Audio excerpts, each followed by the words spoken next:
Shalom Aleichem. Bapak Yahweh memberkati saudara sekalian. Malam hari ini saudara-saudara, saya akan memberikan satu materi yang sebetulnya kita semua sudah tahu. Tetapi karena saya sering ditanya oleh orang-orang yang menyaksikan video-video kita di Facebook, sehingga saya mengalami kesulitan untuk menerangkannya karena terlalu panjang. Tidak mungkin pula saya ketik via WhatsApp atau Telegram. Nah, oleh karena itu saya memberikan materi ini kembali agar supaya kita bisa mempelajarinya lagi, yaitu tentang meditasi. Nah, saudara yang terkasih, apakah meditasi itu? Menurut Kamus Bahasa Indonesia karangan Purwodarminto, meditasi itu sama dengan tefekur, renungan, diam memikirkan sesuatu dalam-dalam. Barangkali kalau digambarkan seperti ini kali. Tetapi saudara-saudara, kalau saya perhatikan bahwa penerangan ini masih kurang jelas. Nah, oleh karena itu kita berpikir, apakah benar meditasi itu memikirkan? Jelas tidak tepat. Karena meditasi itu bukan memikirkan, tetapi memfokuskan sesuatu bayangan atau imajinasi dari daya cipta kita. Nah, Bapak Ibu yang terkasih, seperti kita ketahui bahwa otak manusia itu terdiri dari dua bagian. Ini menurut Roger Sperry. Dia katakan bahwa otak manusia itu terdiri dari dua bagian yang mempunyai fungsi yang berbeda. Nah, oleh karena jasanya ini, saudara-saudara, beliau mendapatkan hadiah Nobel tahun 1981. Selain itu juga, dia menemukan bahwa saat otak kanan sedang bekerja, maka otak kiri cenderung lebih tenang. Demikian pula sebaliknya. Otak kanan, saudara-saudara, itu berfungsi dalam hal persamaan. Seperti misalnya khayalan, kreativitas, bentuk atau ruang, emosi, musik, dan warna. Itu ada di otak kanan. Daya ingat otak kanan bersifat panjang atau long term memory.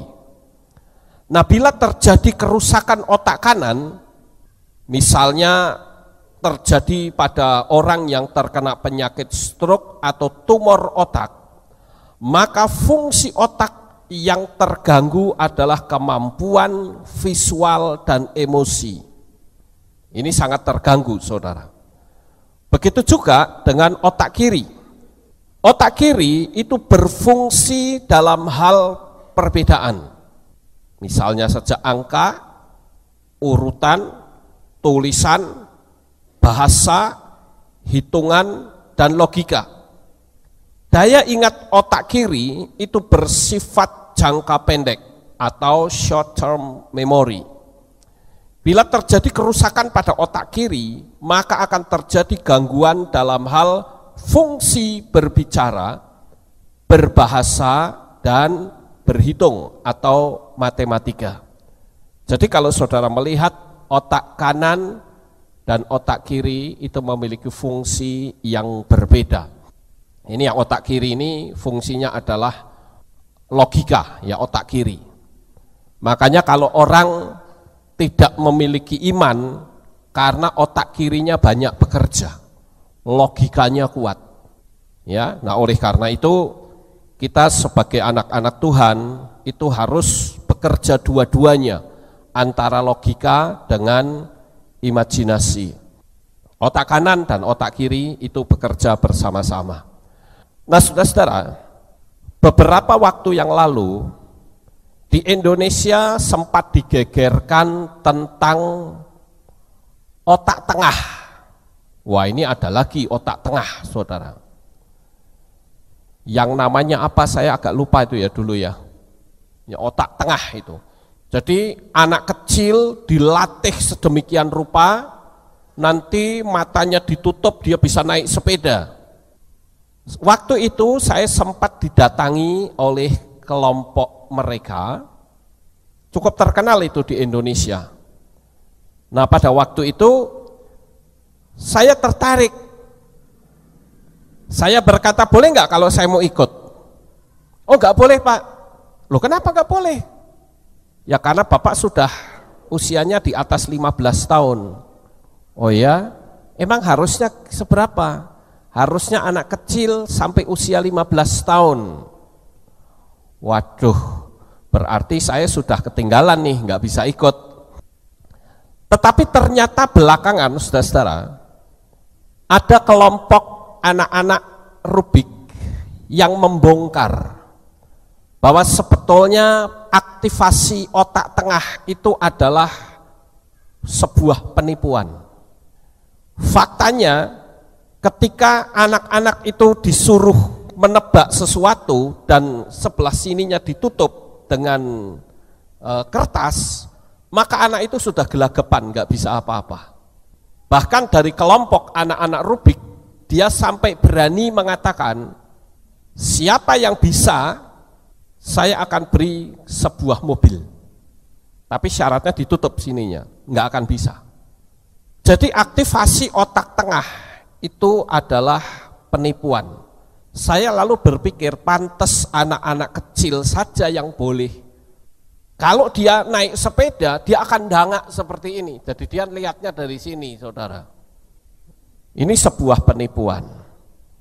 Jadi otak itu hanya ada kiri dan kanan. Otak tengah yang dikatakan diaktifasi itu jelas tidak benar. Saya tidak akan berbicara tentang otak tengah, tetapi yang ingin saya bicarakan pada malam hari ini adalah meditasi. Tentu kalau kita berbicara tentang meditasi, itu pasti kaitannya dengan otak kanan. Ya, saudara-saudara. Nah, oleh sebab itu kita perlu lihat apakah di kitab suci itu ada meditasi. Kalau saudara membaca di dalam kitab terbitan LAI, saudara tidak akan menemukan kata meditasi. Saya melihat di ILT juga ternyata tidak kita temukan kata meditasi. Kalau tidak ditemukan kata meditasi, kok Pak Lukas berani ngomong meditasi? Apa itu tidak sesat? Ya kalau cuma acuannya kepada dua kitab itu, saudara bisa menganggap saya sesat. Karena meditasi itu identik dengan kepercayaan agama lain yang suka bermeditasi. Tetapi saudara, saya selalu mengatakan bahwa apa yang ada di atas muka bumi ini, itu selalu ada dalam kitab suci kita. Cuman perbedaannya adalah, ada orang yang mengetahui dan ada orang yang tidak mengetahui. Jadi karena saya mengetahui bahwa di dalam kitab suci berbahasa Ibrani itu ada kata meditasi, saya berani ngomong. Dan saya katakan bahwa setan itu tidak pernah menciptakan hukum baru. Tidak. Setan itu hanya menduplikasi, memutar balik, dan segala macam. Tapi semua yang ada di atas muka bumi ini, di kitab suci kita sudah tercatat. Seperti misalnya, orang bisa lari cepat sekali. Mungkin saudara berpikir, oh itu dunia magic. Tapi sebetulnya di dalam kitab suci kita itu ada tertulis. Bahkan saudara melihat Nabi Elia pada saat dia berkata kepada Raja Ahab bahwa akan turun hujan, maka kamu pulang dulu naik kereta. Begitu dia pulang duluan, ternyata Elia mengejar, tidak pakai kuda, dia bisa lari melebihi kecepatan kuda. Apakah itu magic? Tentu saja tidak. Mungkin saya bisa menyebut bahkan mbahnya magic. Jadi apa yang ada di dunia ini sebetulnya sudah ada di dalam kitab suci kita. Seperti ada dalam dunia persilatan, itu orang bisa berbicara dan semua orang bisa mendengar. Dunia persilatan kan begitu, saudara. Tetapi dalam kitab suci kita itu juga pernah ditulis. Kalau saudara membaca dalam kitab Yasher,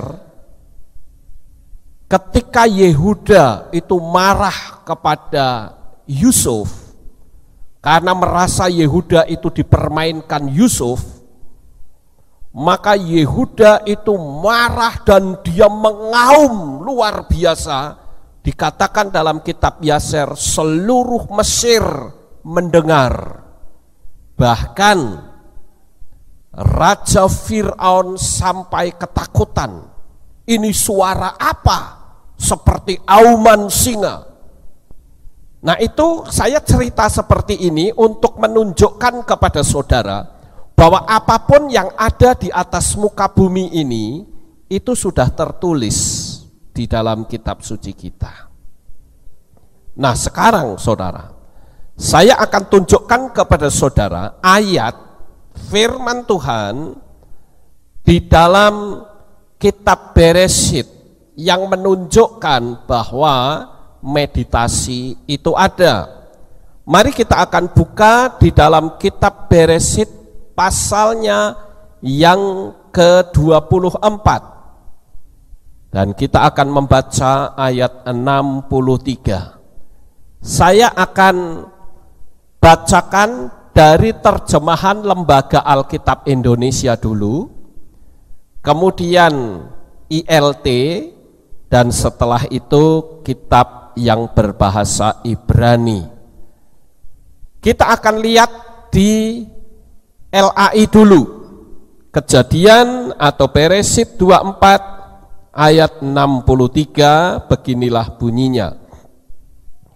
Menjelang senja, Ishak sedang keluar untuk berjalan-jalan di padang. Perhatikan kata berjalan-jalan.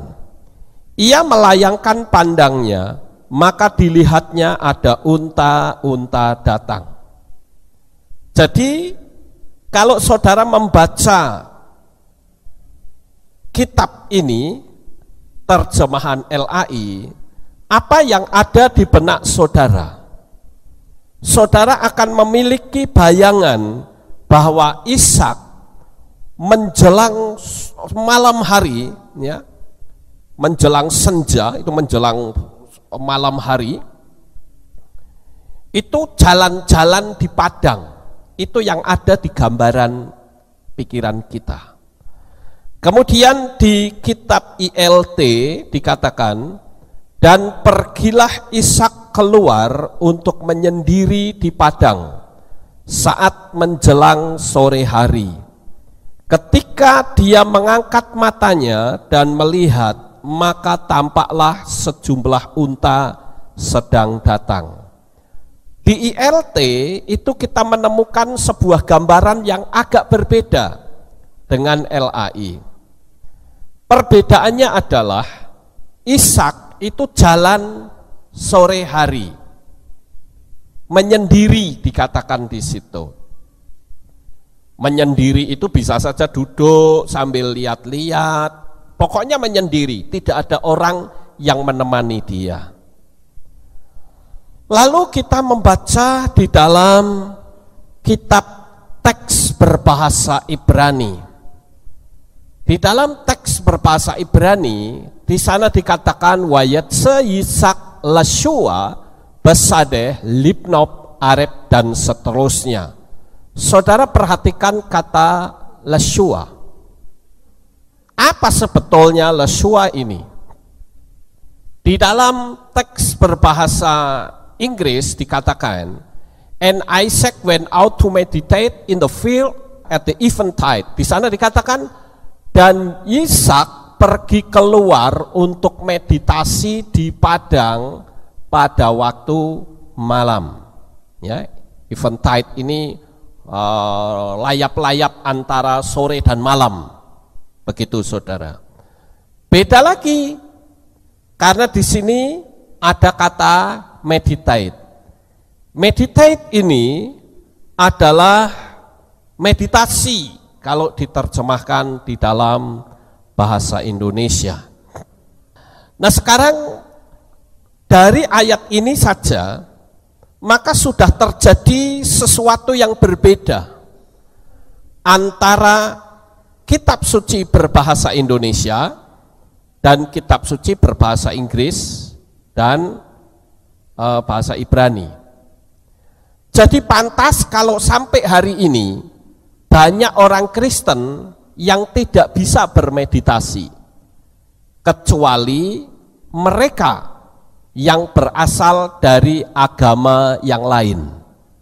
Mereka punya latar belakang meditasi. Tetapi setelah menjadi Kristen, karena tidak ada meditasi, maka mereka tidak lagi melakukan meditasi. Nah ini sesuatu yang sangat memprihatinkan Bapak Ibu Saudara yang terkasih. Padahal meditasi itu sesuatu yang sangat penting. Sekarang kita akan lihat lagi ayat yang lain yang menunjukkan bahwa meditasi itu betul-betul ada.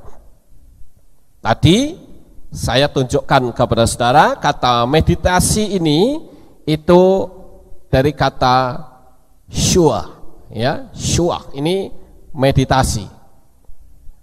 Kemudian di kitab yang lain itu menggunakan kata yang berbeda. Ini ada di dalam kitab Yosua pasal 1 ayat yang ke-8. Di dalam ILT dikatakan, kitab Torah ini tidak boleh menjauh dari mulutmu, dan engkau harus merenungkannya siang dan malam, agar engkau dapat berhati-hati bertindak menurut seluruh apa yang tertulis di dalamnya. Dengan demikian engkau dapat membuat jalanmu berhasil, dan kemudian engkau dapat bertindak bijaksana. Nah di sini ada kata merenungkannya. Kata merenungkannya ini ternyata ditulis di dalam teks berbahasa Inggris, ditulis dengan kata meditate, meditasi. Jadi di sini kita melihat ada kata yang sama, ya, yaitu meditasi. Tapi di dalam bahasa Ibrani agak sedikit berbeda. Di sana dikatakan lo yamus seper hatorah azeh mipika wahagita. Wahagita ini dari akar kata hagah yang berarti meditate atau meditasi. Tentu saja apabila kita melihat hal ini, maka kita memiliki semangat untuk mempelajari meditasi, saudara. Karena yang selama ini kita berpikir meditasi itu tidak ada, ternyata di dalam teks berbahasa Ibrani, meditasi itu tertulis dengan jelas. Sekarang kita akan lihat lagi ayat-ayat yang menuliskan meditasi. Ternyata meditasi ini sangat banyak di dalam kitab suci kita. Nah, saudara bisa lihat di sana. Di dalam kitab Tehillim atau kitab Mazmur pasal 1 ayat 2, pasal 5 ayat 1, pasal 19 ayat 14, pasal 49 ayat 3, pasal 63 ayat 6, pasal 77 ayat 12, pasal 104 ayat 34, dan pasal 119 ayat 23, 48, 78, 97, 99, 148, dan pasal 143 ayat 5, semua tertulis dalam bahasa Inggris itu meditasi. Jadi kalau saya berkata kita perlu mempelajari meditasi yang benar, tentu meditasi yang benar ini agar supaya kita tidak berurusan dengan alam supranatural yang negatif. Karena orang bermeditasi ini akan berurusan dengan dunia alam roh, dunia alam yang tidak kelihatan mata. Dan salah kita melakukannya, maka setanlah yang akan masuk dalam diri kita. Kemudian saudara-saudara, barangkali kalau saya berkata seperti ini, saudara akan mengatakan, loh itu kan dalam perjanjian lama. Apakah dalam perjanjian baru juga ada kata meditasi? Sebetulnya saudara, kita tidak usah mengacu kepada perjanjian baru. Kalau dalam kitab Torah maupun Tanakh, ya, kitab Tanakh itu adalah seluruh perjanjian lama, itu tertulis meditasi, tidak usah diragukan. Tetapi ternyata di dalam kitab perjanjian baru juga tertulis meditasi. Di dalam kitab Markus pasal 13 ayat 11 itu juga ada kata meditasi. Lukas 21 ayat 14 juga ada kata meditasi. Kemudian di dalam 1 Timotius 4 ayat 15 juga ada kata meditasi. Jadi sangat jelas sekali di sini saudara, bahwa meditasi itu bukan berasal dari kepercayaan lain. Saudara setuju? Karena kitab kita ini menuliskannya seperti itu. Cuman karena terjemahannya sudah berbeda, maka orang Kristen tidak tahu. Bahkan Kristen Mesianik pun belum tentu tahu kalau mereka tidak membaca kitab berbahasa Ibrani. Atau barangkali kalau dia tahu, dia nggak ngerti cara meditasi yang benar itu seperti apa. Sehingga karena dia tidak tahu, dia tidak mau mengajarkan, lalu divonis saja, sudah tidak usah macam-macam, nanti kamu malah kemasukan setan. Karena selama ini orang berpikir meditasi itu mengosongkan pikiran. Oh, saya katakan kalau Anda mengosongkan pikiran, itu betul setan akan masuk. Kenapa? Karena kitab suci kita menulis, jikalau ada rumah yang kosong, maka akan ada setan yang masuk. Lalu bagaimana caranya? Ya kalau kita tidak tahu caranya, ya tidak usah mengajarkannya, sehingga orang tidak tahu. Tetapi sebetulnya meditasi itu sangat penting saudara.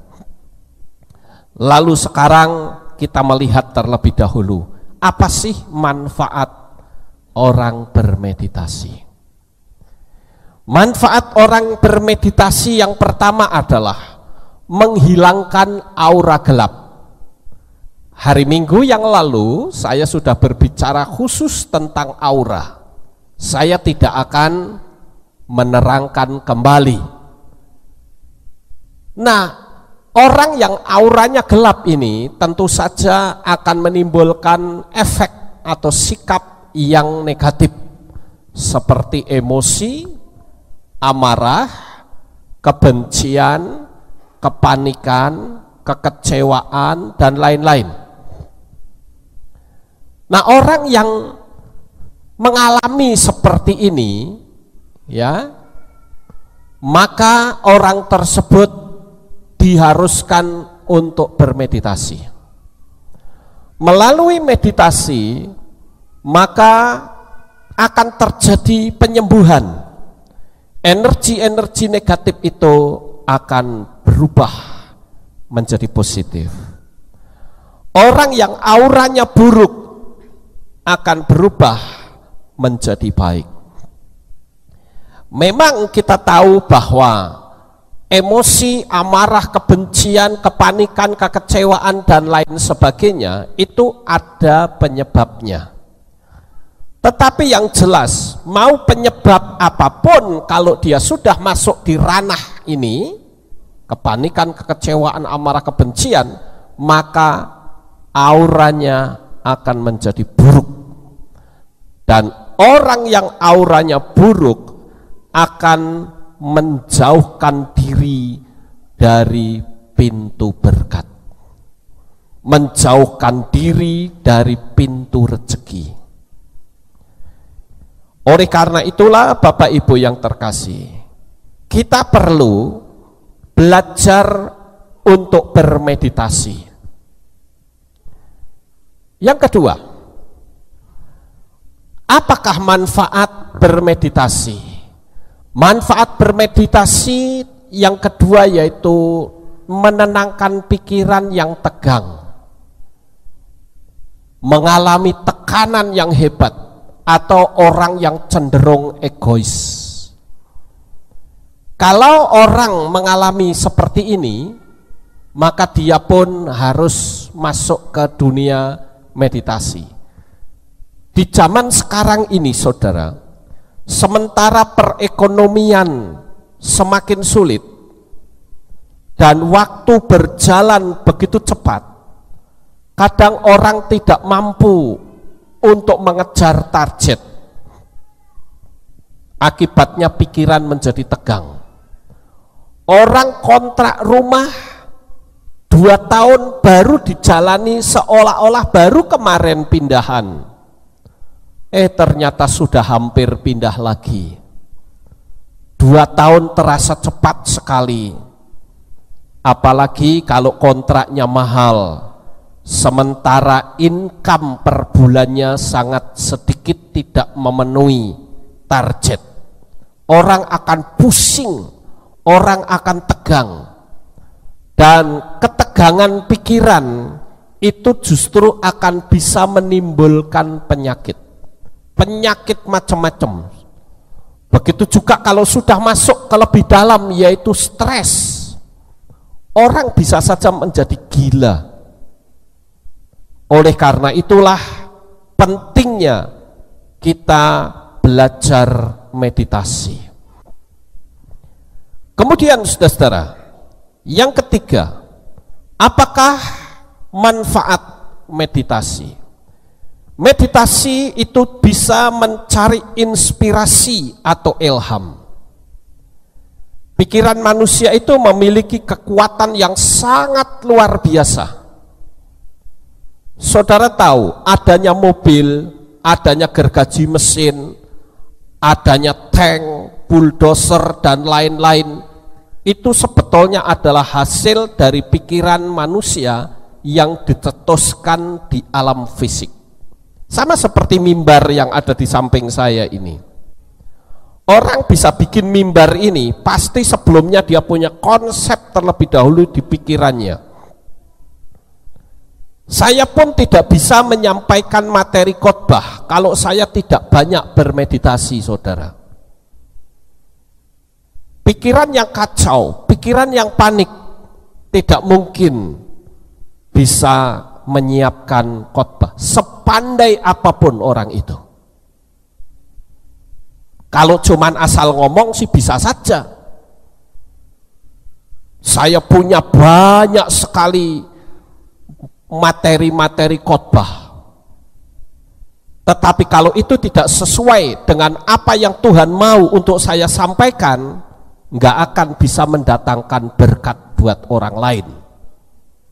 Jadi saya harus bermeditasi dulu. Saya mencari ilham di dunia alam supranatural. Tuhan, saya harus bicara apa? Seperti kemarin, berarti khotbah hari ini. Setelah saya khotbahkan sekarang, besok pikiran saya sudah mulai berpikir lagi, banyak merenung lagi. Saya hari Sabat harus khotbah apa ya? Nanti setelah itu saya berpikir lagi, hari Minggunya saya nyampein apa ya? Nah, itu dibutuhkan ketenangan pikiran, saudara. Tanpa kita memiliki ketenangan pikiran, mustahil kita bisa menyiapkan satu materi khotbah. Begitu juga kita melihat LCD proyektor yang kita miliki ini. Itu pun hasil dari orang merenung bagaimana mengatasi sesuatu untuk supaya orang bisa menerangkan dengan presentase secara baik. Oh, dia bikin LCD proyektor. Jadi apapun yang ada, yang kita lihat secara fisik, itu sebetulnya hasil dari sebuah pikiran yang tidak nampak. Itulah manfaat yang ketiga dari orang bermeditasi. Kemudian saudara-saudara, yang keempat, apakah manfaat bermeditasi? Yaitu memulihkan kerohanian atau kekuatan rohani yang mengalami kelesuan. Ini di dalam kitab Yesaya pasal 30 ayat 15 ada kata bahasket. Bahasket ini artinya quietness, ketenangan. Jadi ketika seseorang itu tenang, maka di situ akan muncul kekuatan, saudara. Makanya di dalam kitab itu dikatakan, di dalam tinggal tenang terletak kekuatan. Kekuatan siapa? Kekuatan kita. Jadi disinilah pentingnya kita belajar bermeditasi. Nanti setelah saya selesai menyampaikan caption ini, saya akan ajak saudara untuk bermeditasi. Nggak lama, 10 menit saja, tetapi sebagai contoh saja untuk orang-orang yang nanti akan mempraktekkan. Ya, saya akan tunjukkan poin-poinnya kepada saudara. Saudara bisa mempraktekannya sendiri. Jadi yang keempat tadi adalah manfaat meditasi, yaitu memulihkan kekuatan rohani yang mengalami kelesuan. Bahkan saat jiwa mengalami kelesuan pun kita bisa masuk dalam meditasi. Kemudian yang berikutnya saudara-saudara, yang kelima, apakah manfaat dari meditasi? Yang kelima yaitu memperkuat visi dan impian. Kalau kita melihat satu contoh yang hebat, seorang anak muda yang bernama Yusuf, dia memiliki visi dan impian yang begitu kuat. Dan visi impiannya itu betul-betul dia kunci di dalam hidupnya, sehingga tidak ada orang yang bisa mengambil visi dan impiannya, sekalipun Yusuf harus dimasukkan ke dalam sumur. Kalau saudara melihat kasus Yusuf ini, saudara, pada saat Yusuf sudah mendapatkan keberhasilan, sudah mendapatkan apa yang menjadi visi dan impian, 13 tahun kemudian dari sejak dia memiliki visi dan impian itu, maka ketika kakak-kakaknya datang, mereka menyesal luar biasa dan berkata, saya minta ampun, saya minta maaf sama kamu ya, dulu kamu tak cemplongke ke sumur, kamu tak jual. Coba saudara lihat, apa jawaban Yusuf? Yusuf berkata, kamu tidak usah berpikir seperti itu, tapi justru oleh karena perbuatanmu itulah aku bisa seperti sekarang ini. Jadi kadangkala ketika seseorang mendapatkan atau memiliki visi dan impian yang besar, kadangkala orang berpikir, kok faktanya seolah-olah status saya menjadi semakin turun. Nah, kadang kita sudah ngelokro dulu, saudara. Tapi Yusuf tidak seperti itu. Yusuf meyakini betul bahwa apa yang menjadi visi dan impiannya yang terus dipegang, maka penderitaan yang dia jalani itu sebetulnya adalah cara Tuhan untuk membawa dia mencapai visi dan impiannya. Sampai di sini saudara bisa paham? Nah, di sini kita melihat saudara bahwa tidak selamanya suatu tantangan yang nampaknya menjauhkan dari visi dan impian itu betul-betul membuat kita jauh. No, tidak sama sekali. Yang penting kita terus pegang visi dan impian. Bahkan saat Yusuf ada di dalam penjara pun, Yusuf masih terus berpegang pada visi dan impiannya. Dia tidak pernah lupa akan visi besar yang dia inginkan itu. Lalu bagaimana dengan kita, saudara?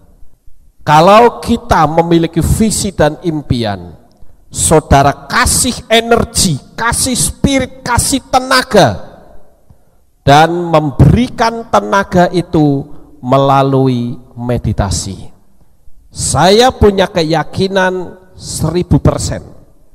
Selama saudara terus berpegang teguh kepada visi dan impian, cepat atau lambat visi dan impian yang saudara miliki itu akan saudara dapatkan. Cuman memang masalahnya, manusia itu tidak konsisten dengan visi dan impiannya. Dia suka naik turun begitu. Kadang percaya, kadang enggak. Kadang percaya, kadang enggak.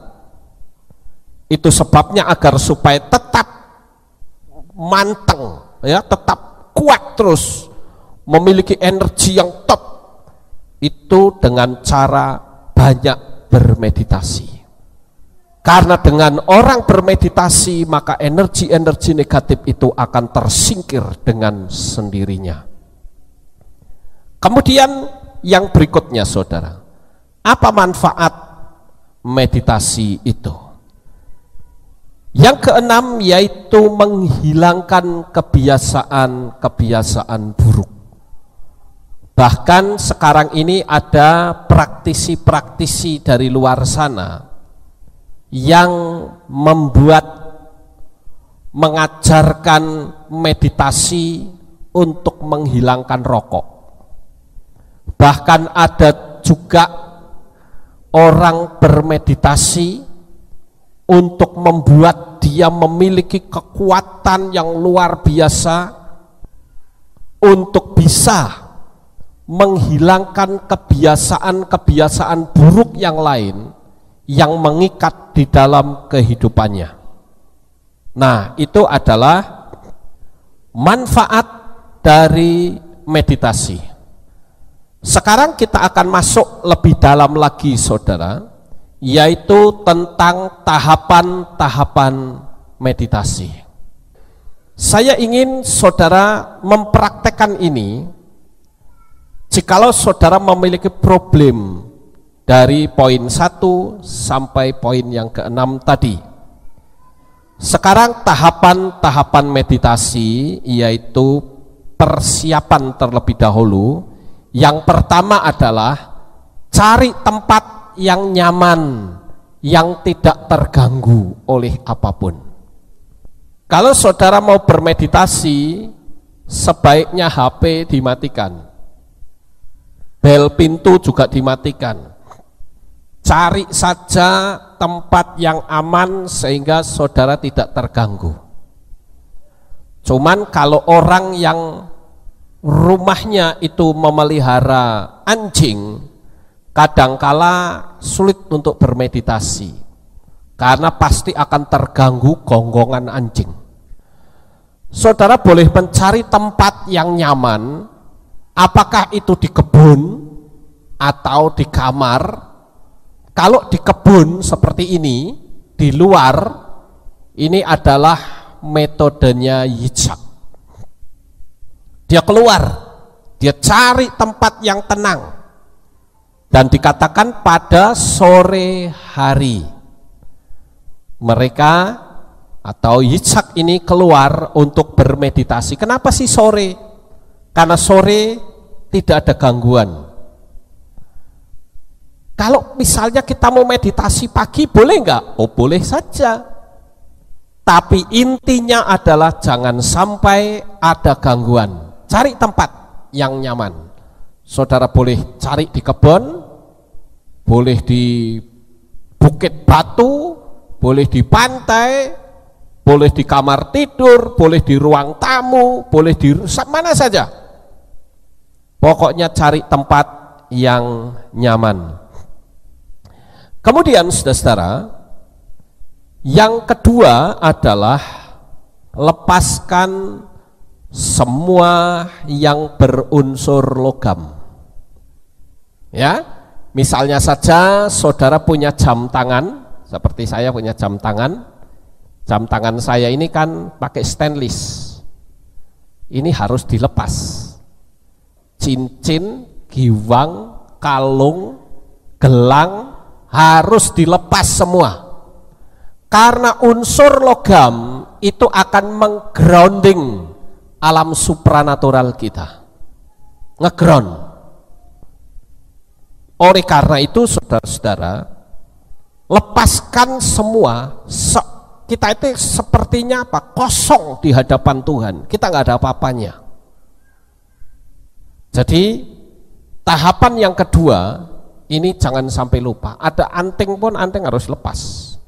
Pokoknya semua yang bernuansa logam harus dilepas. Ikat pinggang dilepas enggak? Lepas kalau dia berunsur logam. Kemudian yang berikutnya saudara-saudara, yang ketiga yaitu pejamkan mata. Enggak ada orang meditasi matanya mentolo, itu enggak ada saudara. Kecuali kalau konsentrasinya sudah bagus. Wah, itu lain masalahnya. Berarti orang itu sudah tidak bisa tergoyahkan melihat apapun. Tetapi sebaiknya pejamkan mata. Kemudian tarik nafas dalam-dalam. Tahan sebentar ya, sampai 2 sampai 3 detik ya. Baru setelah itu dihembuskan dari mulut. Tarik nafas dari hidung, tahan sebentar 2 atau 3 detik, lepaskan ya. Lakukan terus sampai merasakan ketenangan. Mau berapa lama? Mungkin saudara akan bertanya seperti itu.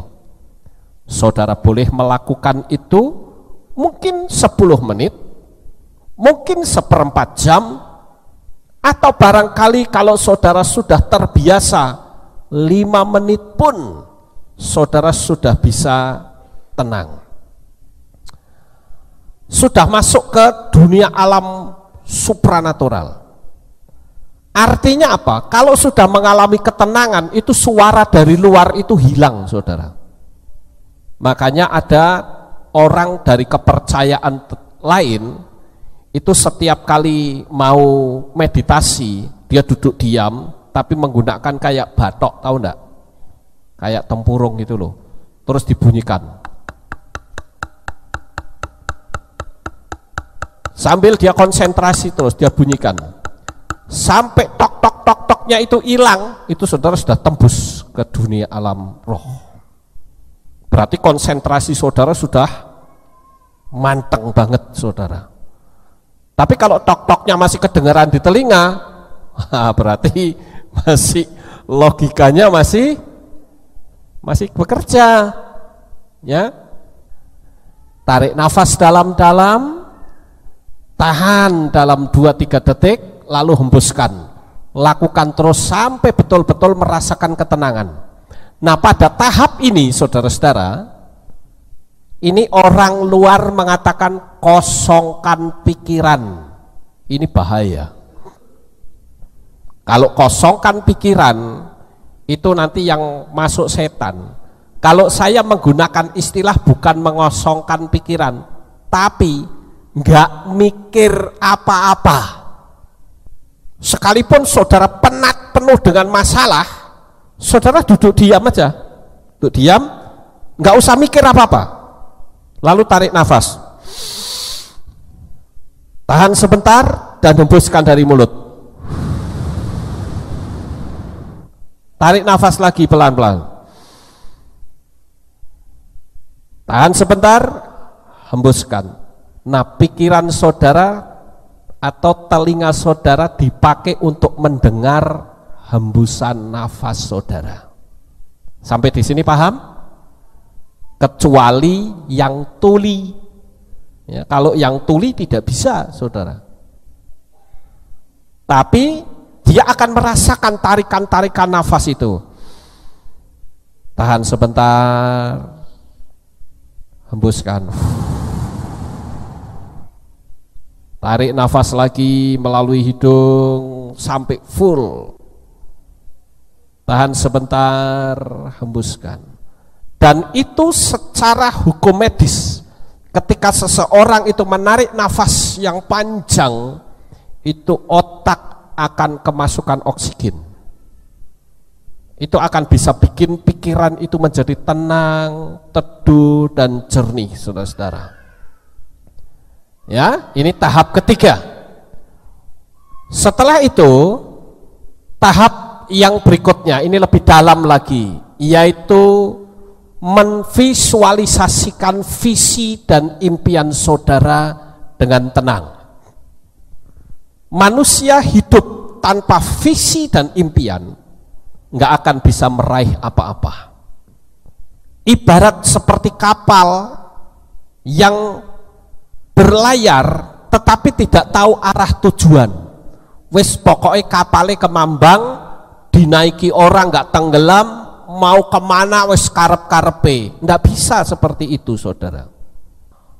Orang harus punya visi dan impian. Misalnya saudara punya visi, oh saya ingin memiliki titel. Nah, saudara mesti visi itu digambarkan. Saudara sedang diwisuda, saudara ingin punya rumah, bayangkan, oh saya punya rumah. Masuk dalam alam bayangan. Tapi untuk tahap yang keempat ini, saudara-saudara, itu adalah saat tahapan ketiga sudah betul-betul mantap, baik, nggak kacau. Karena pikiran manusia itu kadang liar. Baru kita duduk begini, mau bayangin visi dan impian, nanti banyak komentar-komentar yang muncul, saudara. Ada yang ngomong, mana bisa kamu, mbah buyutmu itu dari orang kere semua, nggak mungkin kamu bisa kaya. Terus ada lagi yang ngompori lain, oh jangan takut, pasti berhasil. Ada lagi yang ngomong lagi, emang duitnya siapa yang bisa ngangkat hidupmu, kayak kamu sekolah aja nggak berhasil kok, macam-macam. Banyak komentar, saudara. Nah, itu sebabnya tahapan ketiga tadi itu untuk membuat pikiran kita menjadi tenang. Coba saudara bayangkan, kalau saya berdiri atau duduk di sebuah kereta yang ditarik 4 ekor kuda. Yang satu kudanya pengen lari ke depan, yang satu pengen lari ke samping kanan, yang satu pengen lari ke samping kiri, yang satu pinginnya diam. Begitu saya sabet, kudanya jeger. Jadi apa keretanya, saudara? Ambruk itu iya. Nah itu pikiran manusia. Pikiran manusia itu liar. Baru kita duduk diam gitu, macam-macam banyak yang muncul, saudara. Itu sebabnya poin yang ketiga, tahapan yang ketiga ini memakan waktu yang lama. Sampai betul-betul teduh banget. Pikiran itu enggak liar, enggak kemana-mana. Ini bisa memakan waktu 10 menit, bisa memakan waktu setengah jam, barangkali bisa 1 jam. 10 menit, kacau lagi, pulihkan lagi. Mungkin saudara bisa ngomong juga dalam hati, hai jiwa, tenang. Mulai lagi dari pertama, tarik nafas yang panjang dari hidung. Tahan sebentar, hembuskan lagi, terus seperti itu. Sampai betul-betul tahapan ini sempurna. Ya, baru setelah itu masuk ke tahapan visualisasi. Visualisasi itu kita membayangkan. Sama seperti saat saya ingin mendapatkan gedung ini, saudara. Saya seolah-olah duduk di situ, padahal di situ kan belum ada pastorinya. Seolah-olah saya duduk di situ. Saya lihat ke depan ada mobil pada masuk. Wah, jemaatnya oke. Gitu tuh bayangan saya begitu. Kalau saudara pengen punya mobil, ya saudara bayangkan, oh saya punya mobil, ya. Sekarang belum punya, naiknya motor. Ya saudara bayangkan kalau kanginan itu seolah-olah sedang asinan. Dianggap gila ya masa bodoh, ya toh. Saya ingat dulu waktu saya pelayanan ke ke Jogja, saya selalu pinjam motornya Pak Roni. Saya pergi ke Bogeman, saya dipinjemin motor. Waktu itu saya ingat Yamaha, entah Yamaha apa itu. Ya. Pakai Yamaha, saya ke sana, ke Jogja. Tapi waktu kedinginan, kena angin, saya bayangkan seolah-olah saya sedang asinan di mobil. Nah sekarang benar-benar asinan di mobil, saudara. Ya. Nah ini visualisasi itu seperti itu. Ya. Dan saya bersyukur jemaat di sini banyak yang mempraktekkan dan sudah banyak yang berhasil. Saya ingin saudara bisa membayangkan itu. Apa yang menjadi visi dan impian. Kemudian yang berikutnya, tahapan yang kelima. Katakan dalam hati saudara, saya layak mendapatkan semuanya ini. Misalnya saudara punya gambaran, oh saya ingin punya rumah kayak begini. Saudara bayangkan, saya layak mendapatkan itu. Gak usah mikir, saudara nanti dapat duitnya dari mana, itu bukan urusan saudara. Orang bermeditasi itu tidak urusan sama orang lain, tapi urusan pada diri sendiri. Dengan visi dan impiannya. Ya, bayangkan saja apa yang menjadi keinginan saudara. Dan saudara mengatakan di dalam hati ini, saudara rasakan gitu loh. Oh, ternyata punya mobil, yo seneng gitu ya. Walaupun nanti jalanannya makin tambah banyak ya saudara ya, makin banyak mobil-mobil. Ya. Sekarang saja sudah jalanannya macet di mana-mana. Ya, tapi nggak apa-apa, saya restui saudara punya mobil semuanya, amin. Kemudian yang berikutnya saudara, catatan tambahan. Jika ada musik meditasi, saudara boleh memakainya. Saudara bisa download di YouTube, banyak sekali. Bahkan saya melihat ada musik meditasi, itu panjangnya 8 jam. Nggak tahu tuh meditasi macam apa itu ya. Mungkin untuk restoran itu bisa ya. Putar musik itu sudah, orang sudah nggak perlu mikir-mikir, bunyi sendiri selama 8 jam. Ya. Atau mau menggunakan versi alam, di YouTube juga ada. Jadi suaranya itu seperti suara seolah-olah saudara ada di luar. Ya. Ada di alam begitu. Ada suara burung, ada suara air, ada suara semacam kayak geluduk atau apa, macam-macam saudara. Saya punya banyak musik-musik meditasi ini. Saudara boleh menggunakan headset, boleh saja. Tetapi kalau menggunakan headset itu mengandung unsur logam, lah ini repotnya di situ. Paling musik pelan-pelan lah ya, di samping ya, pelan-pelan.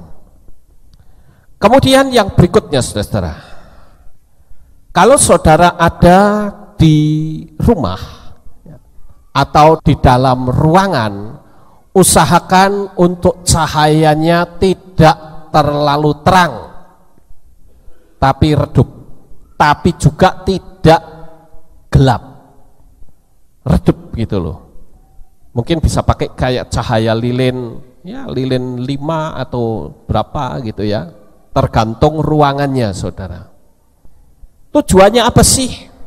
Tujuannya adalah supaya otak kita segera masuk ke gelombang alfa. Ketika kita bermeditasi masuk ke gelombang alfa itu enak sekali rasanya. Ini yang harus kita ketahui. Kemudian yang berikutnya saudara,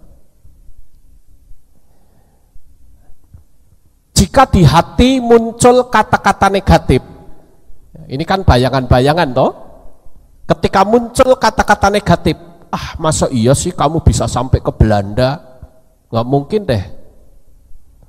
Masa iya sih kamu bisa pergi ke Israel? Nggak mungkin deh. Masa iya sih kamu bisa pergi ke Amerika?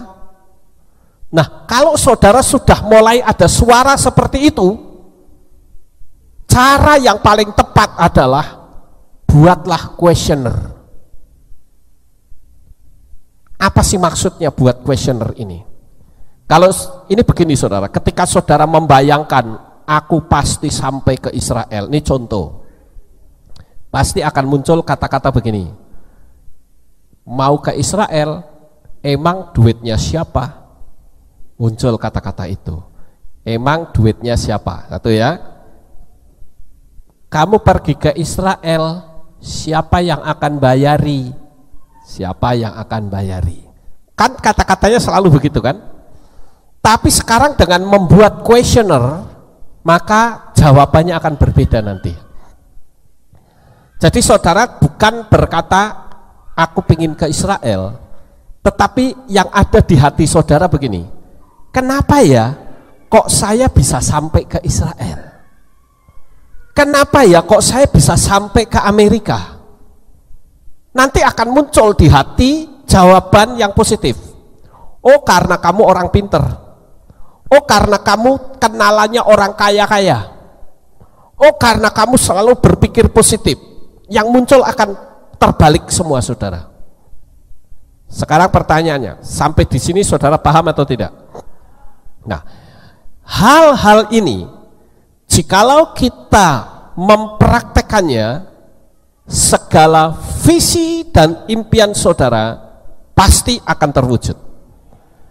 Jadi kalau saya katakan, kenapa ya saya kok bisa sampai ke Amsterdam, berarti logika kita akan ditaklukkan seolah-olah kita sudah sampai di Amsterdam. Paham saudara? Makanya Yesua berkata apa?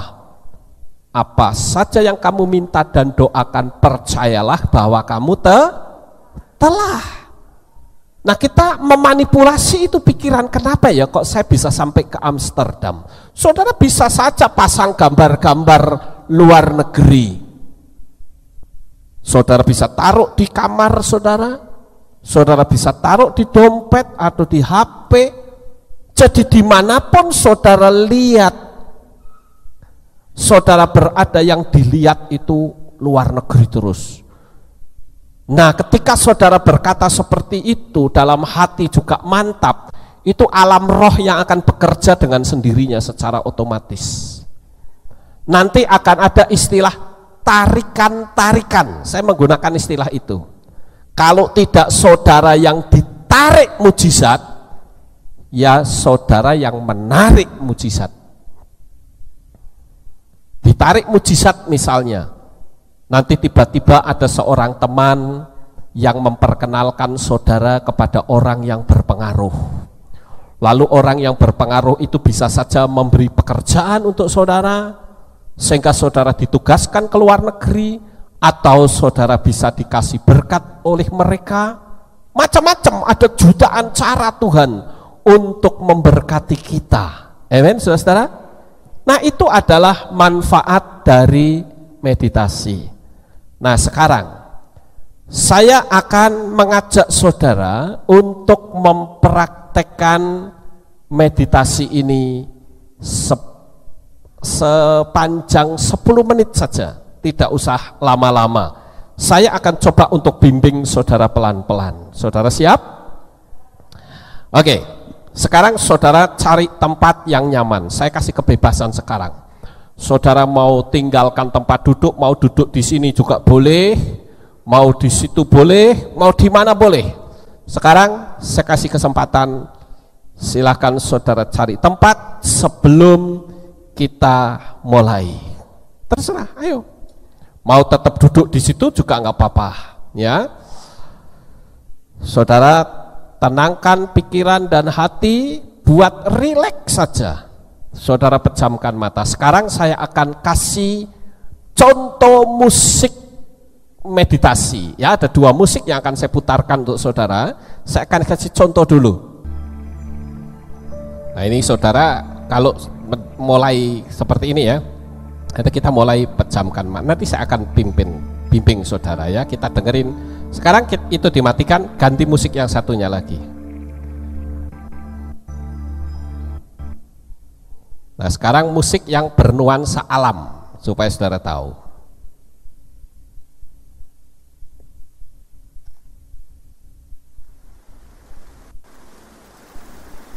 Nah, saudara dengarkan, nuansanya alam.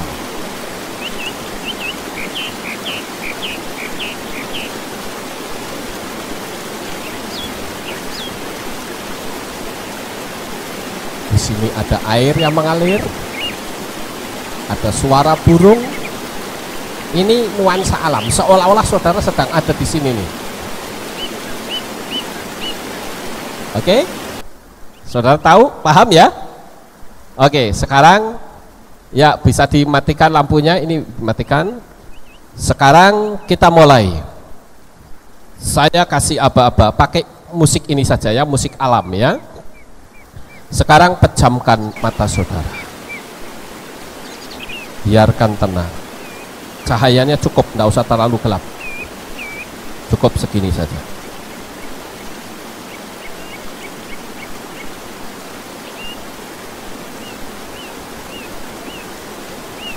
Pejamkan mata.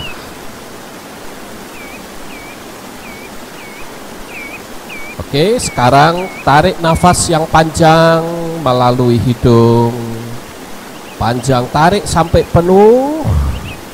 Kemudian tahan dalam 2-3 detik. Kemudian hembuskan perlahan-lahan.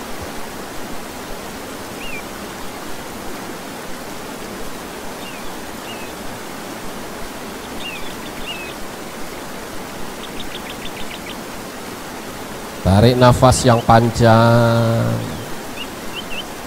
tahan dalam 2-3 detik, hembuskan. Saya beri waktu untuk saudara lakukan itu selama 1 menit. Lakukan terus.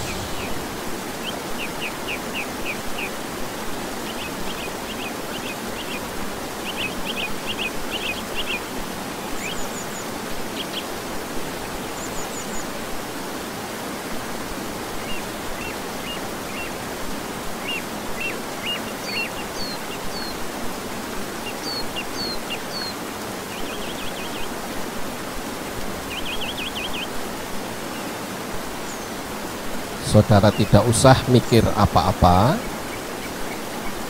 dengarkan saja musik alam itu.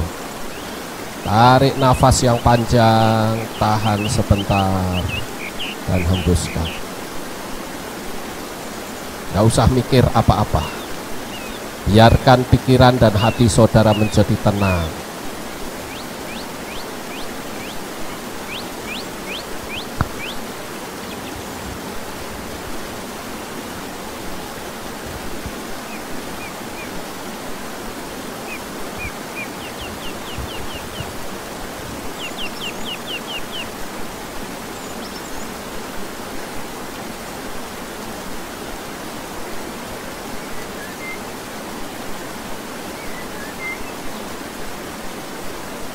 Saudara tetap pejamkan mata.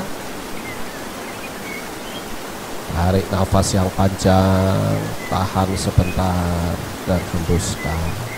Terus lakukan itu. Buat hati saudara menjadi tenang, teduh sama sekali.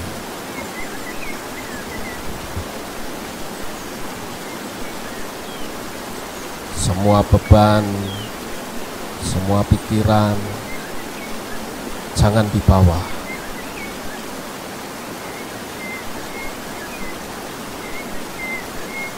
Dengarkan saja musik alam ini.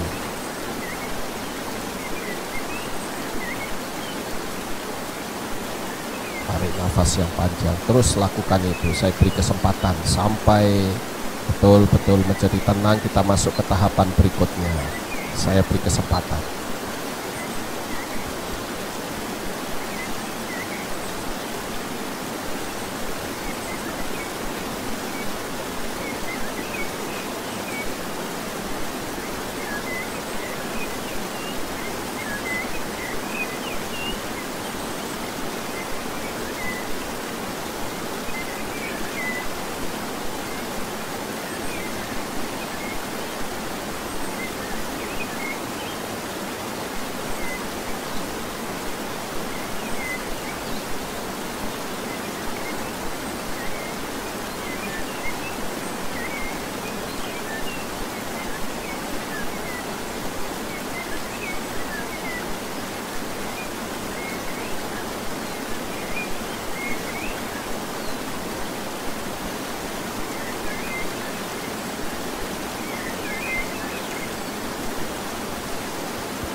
Saudara terus lakukan itu. Tarik nafas yang panjang, tahan sebentar, hembuskan. Jangan berubah tarikan nafas saudara.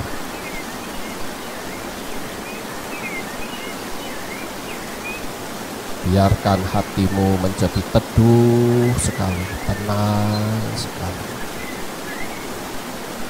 Kalau ada komentar-komentar, saudara alihkan kembali.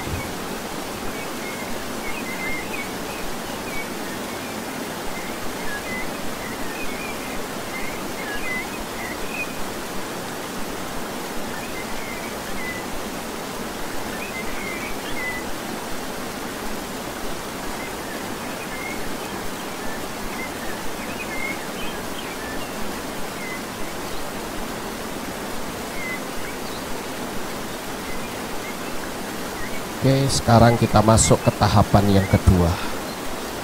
Silakan saudara membayangkan apa yang menjadi visi dan impian saudara. Bayangkan itu kuat-kuat di dalam pikiran saudara. Tahapan tadi bisa lama ya, ini hanya sekedar praktek saja. Sekarang bayangkan visi dan impian saudara. Apa saja, tidak terbatas. Bayangkan saja dulu. Oke, setelah saudara bisa membayangkan itu, sekarang usahakan untuk saudara merasakan betul bahwa itu sudah menjadi milik saudara.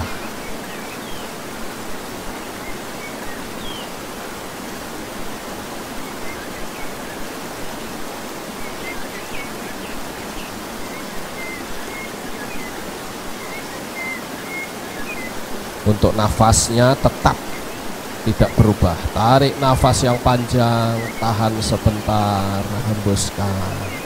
Tidak berubah untuk nafasnya.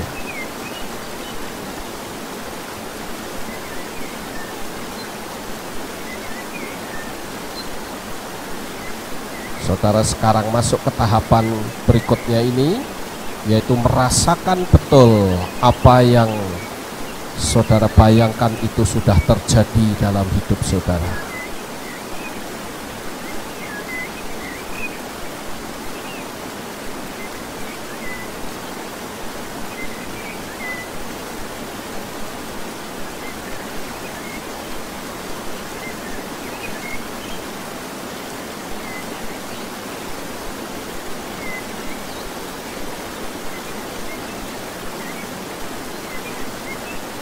Pada tahap ini, jikalau ada keraguan, segera buat pertanyaan atau questioner seperti tadi.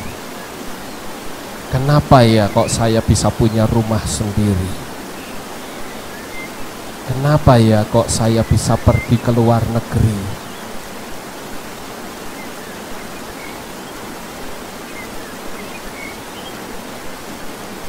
Sambil saudara merasakan indahnya bayangan itu terjadi dalam hidup saudara.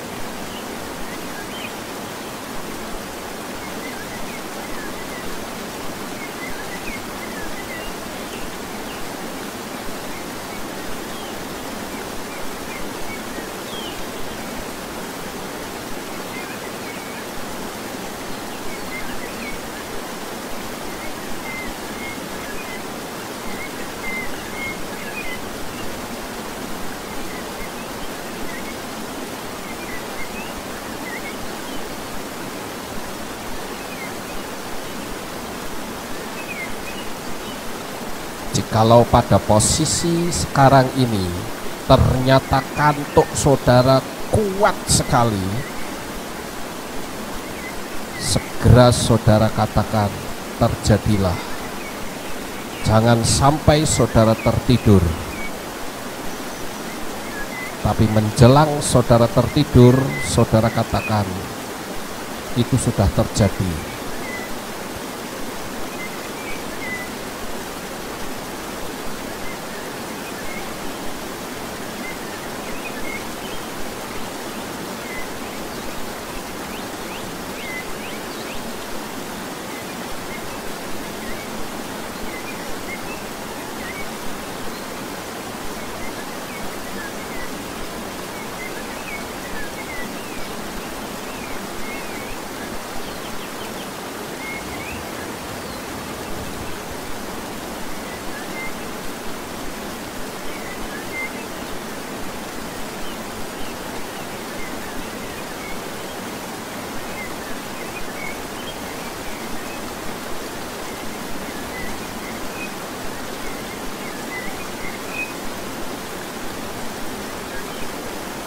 Ya, saya rasa cukup.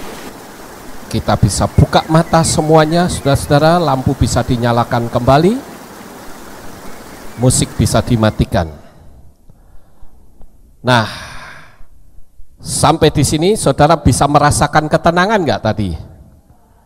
Bisa ya? Nah, sekarang saudara praktek sendiri nanti di rumah. Ini hanya contoh saja.